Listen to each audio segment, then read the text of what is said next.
More than 10 years into the Syrian conflict, the whole country is suffering. More than half the population is still displaced and now food insecure. Aid has amounted to nearly $2.5 billion a year, but still needs are rising. I wanted to see how aid could better meet the needs of the people of Syria. I interviewed over 130 UN officials, aid workers, diplomats, and analysts. I dug deep into aid program evaluations, databases, and internal reports.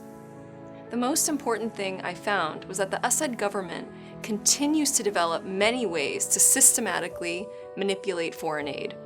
For example, the government continues to surveil, threaten, and even kill aid workers and monitors, making independent assessments and evaluations on the ground nearly impossible. They also make aid agencies use an unfavorable exchange rate to pocket money in the central bank.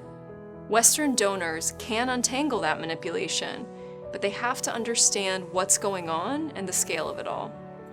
The problem is they're even in areas the government doesn't control. The Syrian government is working with the Russians to try to control the UN's access to 7 million Syrians in northeast and northwest of the country. They are trying to use the world's humanitarian aid to reward their allies and punish their opponents. Western governments need to do two things. First, they need to put more energy into knowing who they are giving aid to and where it's going. Second, they need to work together to negotiate with international and local stakeholders to stop aid interference and secure ceasefires.